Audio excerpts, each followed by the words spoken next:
A gente tem aí países recebendo muitos imigrantes que vão e vai muita gente, vai muita gente. Então, cada vez que se chega 10 mil pessoas, 100 mil pessoas, 200 mil pessoas, e no meio dessas 200 mil pessoas que tem muita família, criança, e que se estabelecem em outros países, vai um desgraçado que 15 dias depois tá cometendo um ataque no meio de Paris, sabe então, assim? Esse problema do terrorismo lobo solitário que aconteceu em Paris, que são pessoas que ou nasceram na França ou em outros países europeus, mas são descendentes de imigrantes de países do norte da África ou do Oriente Médio. Eles estão num limbo de geração. A geração que chegou sobreviveu. A segunda geração é grata por poder estar lá. E a terceira geração não se encontra. Ela não se identifica nem com cá nem com lá. E aí vem um grupo e fala, olha, vou criar um califado. Aí vira real. E aí o cara sente um senso de propósito. Entendi. Aí tem um processo de awakening, que seria o acordar. Que é o que a gente chama de o processo de radicalização. Foi feito isso com alguns pilotos dos aviões do 11 de setembro. Um dos pilotos, que era um libanês, ele estudava numa universidade se não me engano, era em Hamburgo, na Alemanha. Tem um filme que chama A Célula de Hamburgo. Eu acho que é Hamburgo, eu tenho quase certeza. E ele não era nem religioso, classe média, não religioso. E devagarzinho tinha um cara lá na universidade, começa a fazer um contato com ele, começa a levar ele pra mesquita, começa a fazer aula, começa a levar ele, começa a mostrar um monte de coisa, começa a explicar um monte de história, com aquela retórica e narrativa que vai voltar ele ao ódio, etc e tal. E devagarzinho, aí ele vai pro Afeganistão, faz um treinamento, volta, e devagarzinho tem um processo de radicalização. Você pode fazer isso com qualquer coisa. Isso foi feito com essa ideologia. Você pode fazer isso com outras ideologias também. Isso foi feito com ele, e ele foi e jogou o avião nas torres. E ele era casado. E a mulher dele não sabia. Ela não sabia? Não, Era só mais um dia de trabalho. não sabia. Ele ligou do aeroporto, ficou em silêncio, desligou e entrou no avião. Não falou nada. Então, assim, existe aqui uma... Cara, que loucura. Então, existe aqui o que a gente chama de awakening, que é esse processo de radicalização, etc e tal, que vai devagarzinho conquistando. Então, essa galera que está na Europa, os imigrantes, a maioria deles, eles querem isso que a maioria das pessoas no mundo também quer. Ter um trabalho, ter dinheiro, poder comprar comida, ter coisas que possam te dar uma vida minimamente confortável, cuidar dos seus filhos e acabou. E você ter você viver sua vida dessa forma. Existem algumas pessoas que não, que almejam mais, e outras pessoas que almejam também destruir tudo. Eu acho que a Europa pode chegar a enfrentar problemas sérios com o terrorismo no futuro. E aí vai ter uma série de equilíbrios e desequilíbrios que vão acontecer em leis dentro da Europa para fazer com que, ao mesmo tempo que existe um Homeland Security, né, uma segurança nacional interna que evite atentados, uma proteção aos direitos de privacidade e direitos civis da população.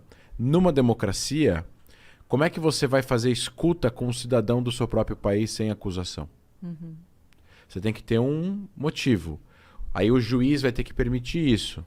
Só que se você tem que escutar um monte de gente, é complicado. Ou você vai fazer isso ilegal, aí você vai fazer uma violação. Então os serviços secretos podem até fazer violação jurídica dentro do próprio país, sem a polícia saber, ou sem o sistema jurídico saber. Porque muitos países tomam a decisão do seguinte: eu prefiro violar e evitar um atentado do que não violar e gente morrer. Então vai cada vez ter mais esse dilema. O dilema da onde é a linha tênue entre o direito da democracia e individualidade e proteção de dados jurídicos que cada cidadão goza numa democracia e a proteção do país em si. Então, esses dilemas podem chegar até ao extremo de um filme que eu poderia até trazer aqui uma cena de um filme. Pode trazer uma cena de um filme? Claro. Porque às vezes dá spoiler e as pessoas não gostam. Mas tem um filme que chama Unthinkable, Impensável, com Samuel L. Jackson. Existe assim, eles prendem um americano convertido ao Islã, que se radicalizou, e esse cara colocou 4 bombas nucleares em 4 cidades americanas. E as bombas, eles têm certeza que as bombas estão colocadas. A inteligência americana, ele fez um acordo com não sei quem, roubaram 4 bombas soviéticas, trouxeram para os Estados Unidos e botaram em 4 cidades americanas. E elas estão com o relógio ligado e elas vão explodir. Eles têm 48 horas, 72 horas. E o cara está sob custódia deles, dos Estados Unidos, numa base americana. O cara está dentro de um lugar lá e ele não quer falar onde as bombas estão. Se as bombas explodirem, a estimativa deles é que iam morrer instantaneamente 15 milhões de americanos. O que você faz? Imaginando hipoteticamente uma situação tão drástica como essa, que seria o limite disso... O alicate na unha, né? Até... Aquele alicate na unha, né? Então, qual é o limite... É que esse cara não, ele tá disposto a morrer. Então, mas é que tá. Essa questão no filme traz bastante a discussão entre exército e FBI, o exército querendo fazer qualquer coisa e o FBI dizendo, não, mas peraí, você tem a Constituição. Então você tem uma Constituição, você não pode violar a Constituição. E aí o cara do exército vira e fala, se isso aqui... Se a gente não violar a Constituição, não vai ter mais... Não vai ter mais Constituição. Vai acabar a Constituição. Enfim, não vou dar ideias do filme, mas trazem a esposa dele, trazem os filhos dele. Não mostra uma cena, um filme hollywoodiano, claro, mas assim... Você traria os filhos do cara, colocaria na frente dele e falaria, olha, você vai ter que falar.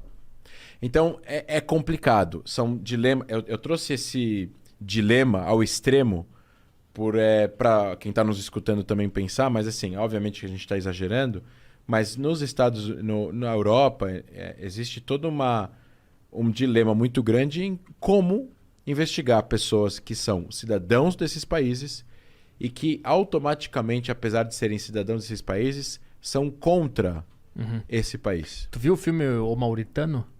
O Mauritano? Não vi. É sobre um cara da Mauritânia que ele é acusado de estar envolvido no 11 de setembro.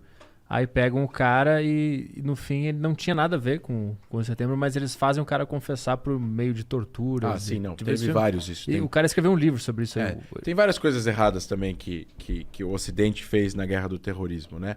Eu lembro que no meu mestrado, a gente teve uma das... Eu fiz mestrado em contra-terrorismo e segurança nacional em Israel. E uma das matérias era dilemas legais em contra-terrorismo. Tinham dois cursos dentro da faculdade, dentro do mestrado. Um era dilemas legais, um era dilemas democráticos, em contra-terrorismo. E aí você tem todas as dissertações dos professores desses temas e os exemplos. Então, eu fiz uma comparação da Espanha na época, isso era 2013, 2014, eu fiz uma comparação da política antiterrorista da Espanha entre 2000 e 2004, 2001, entre 11 de setembro e os atentados de Madrid, e 2004 em diante. Entre 2001 e 2004, a Espanha, que se uniu aos Estados Unidos na sua guerra contra o terrorismo e mandou forças para o Afeganistão, na época, com o Bush, eles aplicaram uma regra dentro da Espanha que é inimaginável. Eles tinham uma pessoa que fosse presa pela polícia da Espanha, acusada de envolvimento com terrorismo, e assim, não precisa ser turista, não precisa ser de fora do país. Um espanhol, nascido na Espanha, que fosse preso sob a suspeita de envolvimento com terrorismo, não foi provado nada ainda. Durante todo o processo investigativo, até o julgamento, a decisão, ele não tinha direito nem a advogado, nem escolher advogado, nem informar a família, nem de ligação telefônica, nem de receber visita, nem de escrever uma carta. Ele não tinha direito de absolutamente nada que uma pessoa que pertence, que é cidadão de um país democrático, tem quando ele é preso. Isso de 2001 ou 2004? E por que isso mudou depois de 2004? Porque aí depois a esquerda entrou no poder na Espanha e mudou isso. Tá. Porque quem estava no poder é a direita. Mas mesmo assim, a Espanha é um país democrático. Então eu acho que o que eu estou dando exemplo não é nem de esquerda e de direita, porque eu posso dar a gente acabou de dar um exemplo incoerente da esquerda aqui no Brasil. No caso aqui, a gente está falando de o quanto as pessoas estão dispostas a ir para fazer com que o país fique seguro. Tem gente que vai falar que isso é justificável. Aliás, eu, como especialista em contra-terrorismo, entendo que existem algumas coisas que um país precisa fazer para poder fazer com que o seu front, o seu Homeland Security, sua segurança nacional fique segura. E algumas dessas coisas vão ser questionadas por juristas, procuradores, promotores,